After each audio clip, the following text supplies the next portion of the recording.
Hello and welcome to the OT Schoolhouse Podcast, your source for school-based occupational therapy tips, interviews, and professional development. Now, to get the conversation started, here is your host, Jayson Davies. Class is officially in session. Hey everyone, and welcome to the OT Schoolhouse Podcast. My name is Jayson Davies, and I am your host, now and forever, of course. Today, we have reached episode 40. It's fantastic. I'm excited because, we're on episode 40. Every time we kind of hit that milestone with a 0 at the end, tens, it just feels really good. And so I'm happy to have all of you joining with me. I'm also excited today because my wife and I, we went out and actually adopted a puppy. His name is TJ because he's from Tijuana. I'll have to put a picture of him up on social media so you can all meet TJ. But he's been a handful getting to start training him and all that good stuff.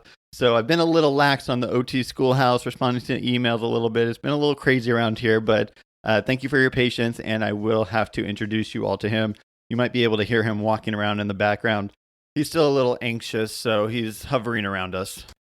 But anyways, today I am welcoming on a new friend of mine from Arkansas. His name is Billy Hatridge, and he actually reached out to me with an article about handwriting and autism and how they go together. And I thought you guys would probably like to hear it. So we're actually going to review that together today. The article is titled Hand Strength, Handwriting, and Functional Skills in Children with Autism. And so we're going to go over that here in a minute. But I do want to let you all know that Billy is a man of many hats. And today he is putting on his autism specialty hat as well as his Handwriting Without Tears certified hat, if you want to call it that.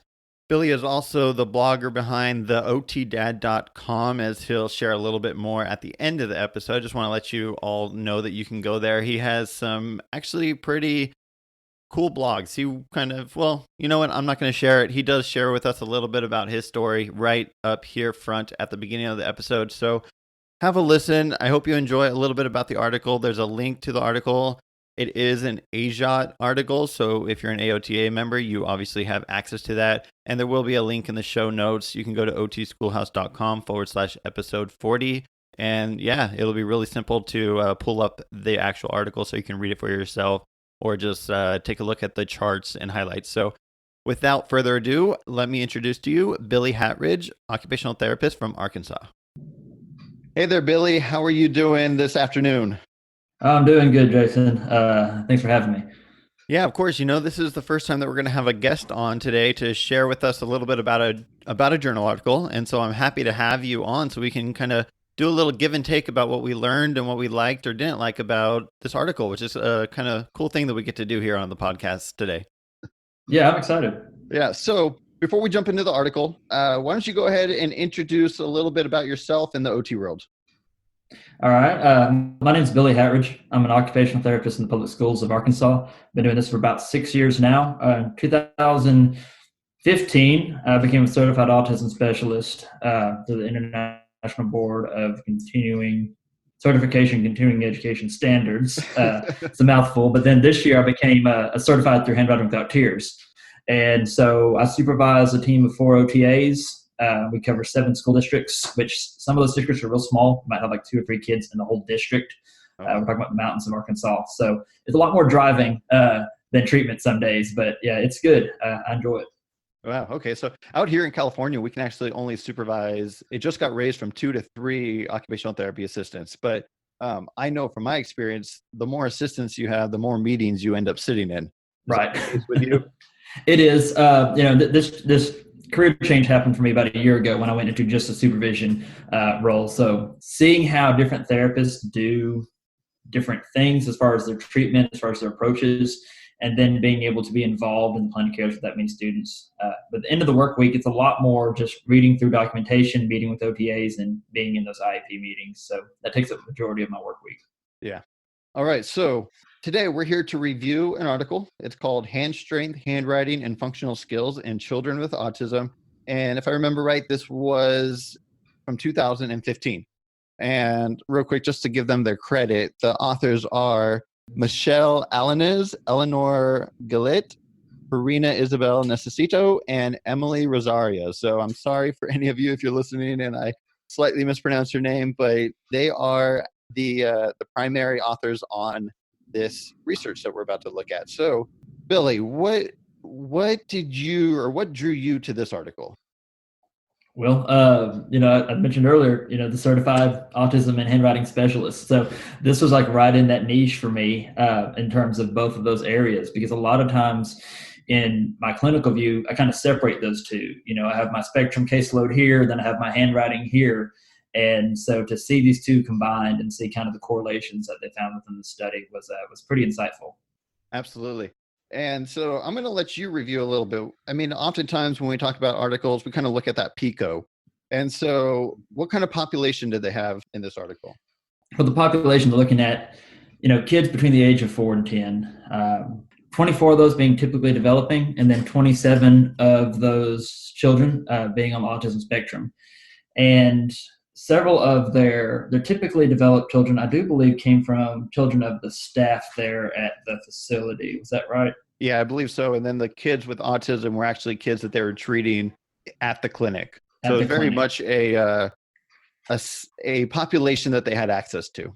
Right. And I know that they're talking about how they kind of excluded several kids on the spectrum due to limitations in comprehending the instructions and the communication and the ability to participate in the testing protocols that they provided. Absolutely. All right. So that's kind of the population that we're looking at. And so this study, we didn't actually look at an intervention, but we did look at comparisons. And if you'd like to talk a little bit about what they were comparing. So what they're looking at was the pinch and grip strength and its relationship to handwriting and functional skills between both typically developing children and children with autism, and trying to figure out if there is a correlation between things like grip and pinch strength, and then the ability to write legibly and to be independent in those activities of daily living. Yeah, and looking at 2015 when this research was done, you would have thought that maybe they had some norms as far as pinch strength and grip strength by the time you got to 2015, but when it came to children with autism, they really didn't find anything as far as consistent scores or norms for kids with autism.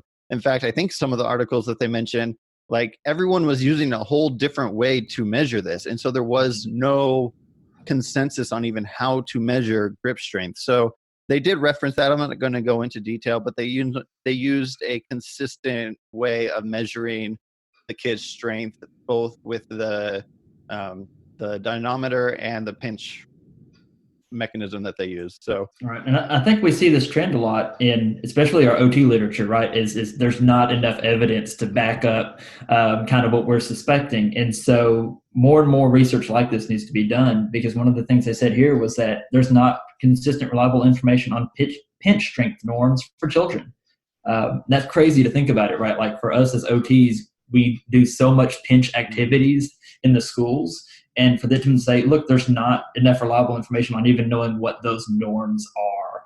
Yeah. So if I were to sit down and test a kid on their pinch strength, I wouldn't have a clue, or wouldn't have enough evidence to base that off of. Uh-huh. And that's not just autism, that's just kids in general. Yeah, that's just kids in general. That was just a typical population. So that's kind of amazing to me that, it's 2015 now. I'm curious what how much has changed. But in 2015, there just weren't pinch norms for children, typically developing children. So yeah, surprise, surprise. So going a little bit deeper, what other outcomes did they use to kind of look at the correlation between pinch and grasp, as well as the handwriting legibility? So like you mentioned earlier, with the strength, they used the Preston Jamar hand dynamometer and then the pinch meter. Those are the Patterson Medical brand stuff there. That was just to get their measurements. And then they used the VMI motor coordination subtest to look at the pencil control. And I think that was kind of the big, standardized norm referenced paper protocol that they used. And then they used the ETCH, the evaluation of children's handwriting, for the handwriting legibility. And then they had created a questionnaire to get the ratings on the ADLs, which were I addressing. believe that was a parent completed, in-house created parent questionnaire, basically. And it said 27 items on that. And I kind of wish they had described that a little more in detail, since it was something that they made in-house, just to kind of know what that looked like specifically. But yes, I agree. Maybe maybe after this podcast, someone will reach out to us and say, "Hey, I can share it with you." We'll see. Yeah, but if that happens, we'll be sure to get it out as easily as we can, if possible. So let's talk about a little bit of the outcomes then. So when it comes to strength, we already dipped into that just a little bit, but what else did they find? So one of the big things for me that was shocking in terms of their outcomes was that the pen strength did not have a correlation with pencil control. That it was the grip strength that had a bigger impact on writing legibility and pencil control than the pinch did. And that was for both the typically developing and then the children with autism. And I think that for us as school OTs, we fall into that trap of when we're working on that pressure, we use so many pinch-based activities. And, their study here is kind of showing that it's a lot more based on just that whole hand grip strength in terms of that pencil control. And that was my big takeaway from that, just in terms of what I do on a daily basis. And I believe that was on the VMI, right? Yes, and that was on the motor coordination on the VMI. That's where they found that. Yeah. And if I remember right, on the EDGE, they found that grip strength overall correlated with the EDGE scores. And they looked at the uppercase, lowercase, and numbers on those subtests. But they found that in just the group with autism, that grip strength did not correlate with the legibility of writing. And so again, same thing like you're kind of talking about, a little bit of inconsistencies between whether or not it correlated with typical kids versus kids with autism. Yeah, they made quite a bit of mention when they talked about the limitations of the study about how complex both handwriting and autism are, because, as we know as OTs, handwriting is not just motor. There's so many more elements to that. There's the sensory elements, there's the visual elements. And so they're only able to look at that one specific category with the handwriting. And so the fact that grip strength correlated with the typical peers, but not with those with autism, definitely shows that, there's a lot more things influencing that handwriting when it comes to autism, as far as the illegibility of the writing. And, that kind of goes with the whole, as occupational therapists, we have, this PEO model, we have other ecological models that take so many factors into place, and we can't just look at grip strength or just look at their pincer grasp or something, there's so many other factors that come into play. Cognition, is a huge factor. And they tried, if I remember right, they tried to account for that as much as possible by making a cutoff, or if you want to say exclusion criteria. But even then, I think I remember the limitations, that there was still a correlation between understanding of the task and overall grip strength. And so you just see that kids, of course, if they don't understand how to do this, how to use the dynamometer, then, is their strength really going to be what it should be? And that was one of the big things they had mentioned, right, was the children's inability to follow the directions to the T, and that impact on especially the getting those grip and pinch strength. Yeah. One thing that really stood out to me, and as far as the strength, was that the hand and pinch strength patterns were similar in the sense that, kids with autism as well as typically developing kids both increased their strength as they got older. However, the kids with autism were always lower at the same age, and they were also very inconsistent. They were doing the average of 3 scores when it came to grip strength, and the kids with autism were just like all over the place as far as their inconsistent ability to provide a similar score each time that they were tested. And so that's pretty, influential. And I think that's one of the tricky parts about, doing any kind of study with children on the spectrum. And anyone who's worked in that population knows that minute by minute, it can be a very different kid that you're working with. Consistency in these kinds of tasks can be very tricky when working with those types of kiddos. So, yeah. So that kind of sums up the article, I think. Going forward, what are you taking from this article and implementing as your role, either as an occupational therapist providing the therapy or even when you're working with your assistants? Yeah, can I stop you there real quick? There was something I wanted to jump on in the limitations Yeah, go for it. that they had mentioned. And they had said here that they did not complete any visual perceptual testing. And so they know that they're limited in their interpretation of the handwriting part because they didn't do any visual testing. And I was wondering why they didn't go ahead and at least do the visual perception subtest. Mm-hmm. It's 2 minutes. It's not going to take that much extra time. They're already doing the motor coordination test. And so, if one of the writers is listening in, I would definitely like to know, surely they had talked about it and why they had left that out, just to kind of be able to get those numbers on the visual perception part. Yeah. And, that also talks to what we do going forward. And, we need to make sure that we're doing a visual perceptual test with the kids. And of course, they also didn't do the visual integration part of the actual test. They did the motor coordination, but not the actual part to see if kids can copy, overlapping circles and all the good stuff that is in that one. For those of you who aren't as familiar with the VMI coordination, what that is, it's almost kind of like tracing or staying within the lines of something. So it's all the material is right there for you. All they were really testing is that really pencil control. Can they stay within the lines? So yeah, definitely. I see what you're saying there. And it would be nice to know a little more visual perceptual skills and visual motor tasks for these kiddos. So moving ahead for our OT practice, I think the takeaway for this study has more to do with the handwriting interventions than it does with the autism. The study found that there wasn't as big of a correlation with students with autism when it comes to grip and pinch strength. There's a lot more factors to focus on there. And, with autism, there's so much in the grand scheme of things Absolutely. That you're addressing. But when it comes to the handwriting, we have more and more kids who are coming to our caseload who that's the point of what we're doing with OT. It's going to be kind of backing away a lot from those pinch activities, those fingertip activities, and working more on just building up that general hand strength, I think. Because I'm looking at their implications here, and it's, grip strength correlates with pencil control. Grip strength correlates with handwriting ability. Grip strength correlates with functional abilities. And so it all comes back to the strength of the hands. And so definitely going to get my kids out there on monkey bars a lot more, I think, in terms of the handwriting instruction, those kinds of activities. So definitely. I love it. Some of those more child-friendly occupations, not just sitting at the table working on pinch and working on just handwriting, more handwriting. So right. Yeah, I definitely think you're right about that. All righty, man. Well, I think that kind of sums up what we're talking about today. Before I let you go, I want to give you a chance to let people know if they have any questions for you specifically, where they can get in touch with you.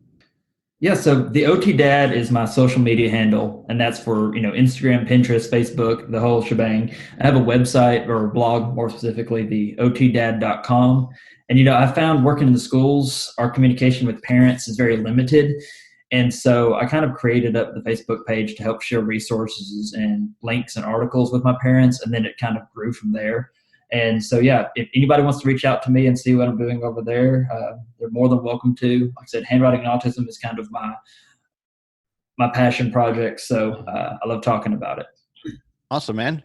Well, thank you again so much for coming on and sharing this article with us. We really appreciate it, and I hope to see you again soon. All right. Well, thank you, Jayson. I'll talk to you later. All right. Well, thank you, everyone, for listening to episode 40 of the OT Schoolhouse podcast. And a special thank you to Billy Hatridge for coming on this show. Again, he is from the otdad.com, and he's actually the one who reached out with this article to me, and it was great to have it. I hope you all enjoyed and learned a little bit about handwriting and autism and hand strength. So it was great. I hope you're enjoying this little journal series that we're doing here on the OT Schoolhouse podcast.